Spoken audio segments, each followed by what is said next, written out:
जय हिंद दोस्तों, कैसे हैं आप सब। उम्मीद करता हूँ बहुत बढ़िया होंगे। तो इस वीडियो में हम देखेंगे पार्ट 2 है जो कि हमने कल ही स्टार्ट किया था। उसमें क्या हमने बताया था कि कैसे मिसिंग नंबर फाइंड करते हैं बेसिकली। तो उसी का सीरीज़ का ये पार्ट 2 है। चलो देखते हैं। फिर इसमें क्या है कि हम कुछ स्पेशल टाइप देखेंगे। जैसे कि स्पेशल टाइप में हमारे पास क्या है इस वक्त कि n² + 1, ठीक है, n² या फिर -1, n² + 2, -2, n² + n, -n, ऐसे करके कुछ सीरीज़ बन रही होती है। हमें उसको सॉल्व करना होता है, आइडेंटिफाई करना होता है। ठीक है। तो मैंने आपको एक और चीज़ बताई थी, अगर नंबर से स्टार्टिंग में अगर बहुत धीरे, आखिरी में बहुत तेज़ बढ़ रहा हो तो भैया कुछ मतलब मल्टीप्लिकेशन हो रहा होगा, ऐसा आप अनुमान लगा सकते हैं। ठीक है, तो चलो अब स्टार्ट करते हैं। यहाँ पे देखते हैं क्या है। तो स्टार्टिंग में तो हमने ये बता दिया था ना आपको कि n² + 1 है, तो उससे बहुत लोग सोचेंगे कि ये तो बता ही दिया सर ने, तो यहाँ भी वही काम होने वाला होगा। तो चलते फिर देखते हैं क्या हो रहा है कि नहीं हो रहा है। तो यहाँ हमारे पास है 2, 5, 10, 17, 26, ठीक है, फिर क्या 50, फिर आखिरी नंबर बताना है हमें, तो बता लेंगे। इसको अगर ध्यान से देखो, क्या हम 1² + 1 में के फॉर्म में लिख सकते हैं? हाँ लिख सकते हैं, इसको बिल्कुल लिख सकते हैं 2 को। इसको क्या कुछ लिख सकते हैं इसी के फॉर्म में? हाँ देख सो, 2² + 1 के फॉर्म में लिख दिया, इसको 3² + 1 के फॉर्म में लिख दिया। 17 को हाँ बन रहा भैया। 16 हमें पता है, तो 16 क्या होता है? 4² + 1 होता है। 26 अरे 25 क्या होता है? 5² + 1 जोड़ दिया हमें 26। तो ऐसे क्या रखिए, क्या आया ये 5 यहाँ तक। इसको 36 6² + 1 लिख दिया। इसको क्या लिख दिया? 7² + 1। तो ये क्या होगा? 8² + 1। तो 8² 64 + 1 = क्या? 65। तो यहाँ पे वैल्यू क्या आ गई? 65, जो मिसिंग नंबर थी। आई होप आप समझ पाए होंगे नहीं क्या किया है। तो दूसरा क्वेश्चन करते हैं। अरे समझ में आ जाएगा यार, चिंता क्यों कर रहे हो। 5, 17, 37, 65, इसमें भी कुछ सेम सीरीज बन रही है, इसे उठा लिया हमने। ठीक है, देखो इसमें क्या है, पर कुछ तो अलग होगा। हाँ तभी बता रहे हैं। ठीक, तो देखो ध्यान से कि 2² + 1 ये क्या है? 2² + 1, इसको कैसे लिख सकते हैं? इसको लिख सकते हैं 16 है तो 4² + 1। हाँ ये भी काम कर रही है यार। ये क्या है? 6² + 1। ठीक, अब ये क्या है? वापस से देखो तो मतलब 64, 8 × 64 होता है, 8² + 1। इसमें क्या फ़र्क है कि 2 नंबर का डिफरेंस आ रहा है, हर इवन है। देखो ध्यान से, 2, 4, 6, 8। तो अगला क्या होगा? यहाँ पे 7² + 1 नहीं होगा, यहाँ पे क्या 10² + 1 होगा। समझ में आया? इवन का जो फ़र्क हो जाए। तो 10² + 1 कितना होता है? तो 101। ये तो यहाँ पे क्या वैल्यू आएगी? 101 आएगी। आई होप आप समझ पा रहे होंगे इतनी छोटी सी बात। ठीक, नहीं आ रही तो कोई बात नहीं, आप समझ जाओगे। गजब टोपीबाज आदमी। एक और काम कर सकते हैं अगर करना चाहें तो। ठीक है, तो एक काम करते हैं, वो आखिरी में बताएंगे। ठीक,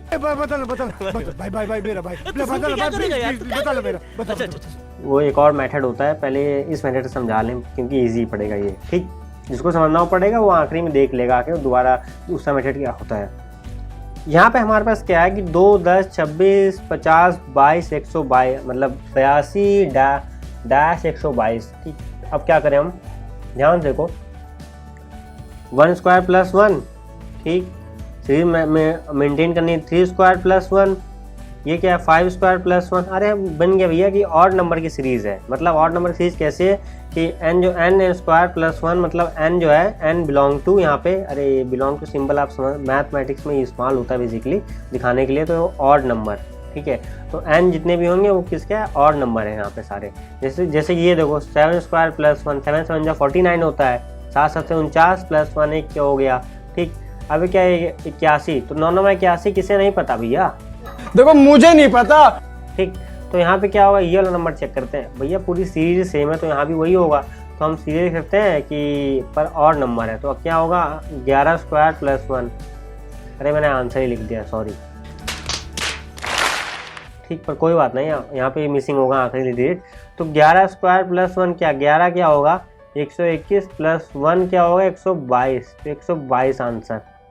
समझा? आखिरी डिजिट फाइंड करनी थी। इसमें क्या करना है?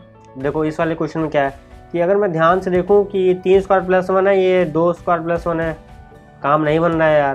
क्योंकि यहाँ पे अगर पहली बार देखूं 2² + 1, यहाँ पे 3² + 1, देखो जरा यहाँ पे 4² + 1 है क्या? नहीं है, 17 होना चाहिए पर नहीं है। तो ये तो काम नहीं बना। अगला क्या ट्राई करें? इसी फॉर्म में हो सकता है। तो देखो ध्यान से कि वैल्यू स्टार्टिंग में क्या बाद में बहुत तेज़ी से बढ़ रही, दुगना हो गया है लगभग, ठीक है। लगभग 60 का 120 होता है तो 127 तक जा रहा है। तो इसी वजह से हम सोच पाए कि n स्क्वायर जैसा कुछ खेल होगा यहाँ पे, ठीक। ये भी होगा, ये मतलब n स्क्वायर मतलब n इंटू एन भी, तो मल्टीप्लाई वाला भी खेल हो रहा है यहाँ पे कुछ। तो अब देखो मैं इसको और तरीके से लिखता हूँ कि 1 स्क्वायर प्लस 2 लिख के देखता हूँ। इसको क्या लिखूँ मैं, इसको मैं 10 को और क्या लिख सकता हूँ, अगर 8 तो 3 स्क्वायर, नहीं क्या लिख सकता हूँ, 3 स्क्वायर प्लस 1 नहीं लिख सकता, हाँ नहीं लिख तो सकता हूँ। और 1 3 स्क्वायर प्लस 1 हो रहा है, 2 हो रहा है, काम नहीं बना, ठीक है। मतलब इसको और क्या लिख सकता हूँ, सोचो ध्यान से, ठीक है, क्योंकि हमें पैटर्न फाइंड करना है ना बेसिकली। तो क्या 8 प्लस 2 के फॉर्म में क्या लिख सकता हूँ क्या इसको, अगर मैं देखूँ तो अगर मैं 2 का क्यूब लिखूँ और प्लस यहाँ पे क्या कर दूँ, 2 कर दूँ, 2 क्यूब प्लस 2 कर दूँ, तो भैया 2 क्यूब क्या 8, 8 प्लस 2 क्या 10 होता है, काम बन गया। इसको अरे 1 का क्यूब कुछ भी करो तब 1 ही आएगा, तो ये लिख दिया। अगला नंबर देखो जरा, यहाँ पे 29 है, 29 के पहले 3 का क्यूब पड़ता है, तो 3 क्यूब प्लस 2, हाँ लिख सकते हैं भाई। 3 क्यूब क्या होता है, 27 प्लस 2 क्या है, 29 आ गया हमारे पास, हाँ समझ गए यहाँ से। अभी क्या है 64 प्लस 2, 64 क्या होता है कि 64 आपको पता ही होगा कि यहाँ पे कि किसका क्यूब होता है, 4 का क्यूब होता है, ठीक है, plus 2, sorry plus 2 not plus 1। ये किसका क्यूब हो गया, 125 क्यूब प्लस 2 हो गया, तो ये क्या होगा 6 का क्यूब, 6 का क्यूब प्लस 2 होगा, तो 6 का क्यूब क्या होता है 216। अरे भैया नहीं आता तो रट लो, बिल्कुल बिल्कुल समझ रहे हो, काम नहीं बनेगा बेटा ऐसे। 218, क्योंकि जब तक उसकी वैल्यू नहीं तुम्हें याद होंगे तो आगे तुम सोच ही नहीं पाओगे ना, इसलिए क्यूब इंपॉर्टेंट है, स्क्वायर इंपॉर्टेंट है, 2 से लेकर 25 तक का स्क्वायर इंपॉर्टेंट है। क्यूब कर लो 10 तक कर लो, नहीं कर सकते तो एटलीस्ट 6 तक तो कर ही लो, ठीक है, 6 तक तो कर ही लो, टेबल याद कर लो कम से कम 20 तक। एक वीडियो और बना रखा है, ठीक है, कि कैसे 20 तक याद करते हैं, आगे भी उस वीडियो में एक कॉन्सेप्ट और लगा के 100 तक टेबल चली आती है, वो सेम कॉन्सेप्ट लगा के, ठीक है, 2 से लेकर 100 तक टेबल मतलब हर जगह काम करेगी। वीडियो मिलेगी आपको वहाँ पे लिंक में, ठीक है, मिल जाएगी, डिस्क्रिप्शन में भी डाल दूंगा और चैनल पे भी मिल जाएगी अगर ढूंढोगे तो। अब ये करते हैं, हमारे पास ये क्वेश्चन है 6, 25, 62, 123, 214, 216 मतलब क्या क्यूब बन रहा है क्या, हाँ पिछले क्वेश्चन अगर मैंने नहीं पढ़ाया होता तो आप समझ मतलब तब आप नहीं सोच पाते ना, पर अभी क्या सोच पा रहे होगी कि यहाँ पे कुछ 216 भैया क्यूब होता है 8 का, 125 क्यूब होता है, ठीक है। अब यहाँ पे मतलब हर में 2 माइनस कर दो, ध्यान से देखो जरा, ठीक है।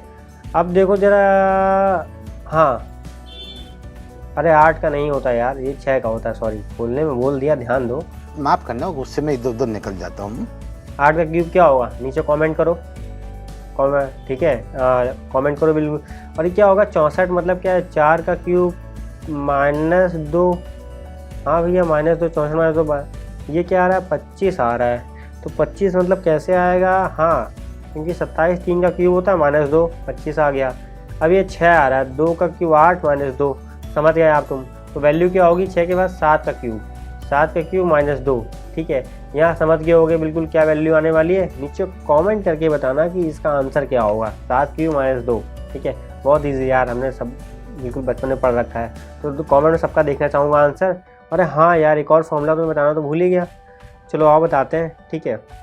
जो टेक्निक हमारी हमेशा काम करती है, मतलब मैं तो ऐसे ही चलता हूँ ना, तो इस क्वेश्चन में लगती है वो टेक्निक, ये बता देता हूँ पहले। इस क्वेश्चन में वो टेक्निक लगती है, देखो क्या टेक्निक है वो। मैंने पहले इसको सबको क्या किया, रफ़ करता हूँ, फिर बताता हूँ आपको टेक्निक क्या है इसकी। मैं निकालता हूँ मेरी अपनी टेक्निक है डिफरेंस, मतलब टेक्निक मेरी नहीं, मैंने ईजाद नहीं की, टीचर ने ईजाद की होगी। तो ध्यान से अगर मैं देखो इन दोनों का मैं डिफरेंस निकालूँ तो 12, 5, 17, अगर इसका निकालूँ डिफरेंस कितना हुआ तो भैया 20 आ रहा है, ठीक। फिर मैं डिफरेंस निकालूँ जरा इसमें, ठीक है, तो डिफरेंस निकालूँ कैसे, मैं चलूँगा, देखो 40 से मैं लेवल 65 माइनस करूँगा, तो 40 से 65 माइनस करना आसान है, ठीक है। कैसे, क्योंकि 25 आया, 25 में 3 और कम कर दूंगा, तो आया हमारे पास 23, अरे सॉरी 25, 3, 28, ठीक है, 28, ये हमें नहीं पता डिफरेंस, ठीक है। अब देखो क्या इसमें फर्दर कुछ दिख रहा है, हाँ 8 का डिफरेंस लग रहा है। इसमें क्या दिख रहा है, इसमें भी 8 का डिफरेंस दिख रहा है। तो मतलब इन दोनों वैल्यू में भी क्या होगा, 8 का ही डिफरेंस होगा। तो 28 में अगर 8 जोड़ दो कितना आएगा, 28 में तुम 10 जोड़ो 2 कम कर दो, ठीक है। तो 28 में 8 जोड़ो 10 जोड़ो कितना, 38 36, ठीक। तो अब तुम्हें वैल्यू निकालनी है। अब क्या करना है कि ये दोनों को प्लस कर दोगे, ठीक। तो 65 प्लस 36 को तुम जैसे ही प्लस करोगे 91 तुम्हारे पास आया, ठीक। 6 4 10 101 आंसर आ रहा है, ठीक। तो ये रहा तुम्हारा 101 आंसर ही है। मतलब वहाँ तो गलती हुई होगी, मतलब गलती है कि यहाँ पे ये नहीं होना चाहिए, 101 आंसर ही था, ये वैल्यू निकालनी थी, ठीक है। लिखने में गलती करते हो तो 101 आंसर आया। समझ में आया डिफरेंस क्या होता है। ऐसे बीच में तुम निकाल सकते हो। अगर आगे भी कोई नंबर दिया हो तो उसमें कुछ और थोड़ी ना करते, उसमें क्या करते हम बस चेक कर लेते कि हाँ वो मैच कर रहा है कि नहीं मैच कर रहा है। तो आई गेस आपको क्लियर होगा ये कॉन्सेप्ट, ठीक है। इसमें मैंने क्या किया, डिफरेंस निकाला है। बाकी अगर कुछ काम नहीं चलता, दिमाग नहीं चलता, तो भैया मैं तो डिफरेंस पे आ जाता हूँ। और सभी मतलब क्या अच्छे टीचर डिफरेंस पे ही निकालते हैं, आ जाते हैं तुरंत, ठीक। क्योंकि उससे क्या चीज़ें बन जाती हैं। तो इसी के साथ मिलेंगे अगले वीडियो में। तब तक के लिए ऐसे पढ़ते रहो। जो नहीं आ रहा है, जो समझ में नहीं आया वो कमेंट करो।